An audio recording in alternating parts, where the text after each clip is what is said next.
9 વાગ્યાની આજુબાજુમાં નસવાડી તાલુકાના ધારસિમેલ ગામના કીડશેભાઈ દહરિયાભાઈના ઘરે ગઈકાલે સાંજે અચાનક આગ લાગેલી હતી। ત્યારે અમે સમાજના એક આગેવાન તરીકે મારી સાથે કડોલી તાલુકા પંચાયતના ચૂંટાયેલા સભ્ય, ધારસિમેલ તાલુકાના સભ્ય સાથે મળીને અમે ઘર પરિવારની આજે મુલાકાત લેવા માટે આવેલા છે। ત્યારે ખરેખર ખૂબ દુઃખ થયું। અમે જોયું ઘર આવીને તો ખરેખર કોઈ વસ્તુ એમને ખાવા પીવા માટેનું કોઈ વસ્તુ બચેલું નથી।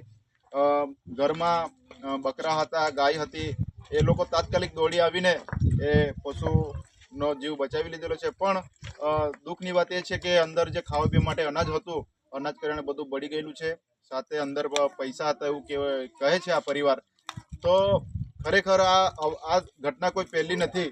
તમે નસવાડી તાલુકામાં અવારનવાર આ ઘટનાઓ બન્યા કરે છે, છતાં પણ સરકાર અને જે ફાયર બ્રિગેડની ટીમ છે, કહેવામાં આવે છે કે ઉદયપુરથી આવેલી હતી, પણ ત્યાં ઉદયપુરથી આવતા કેટલી વાર લાગેલી છે।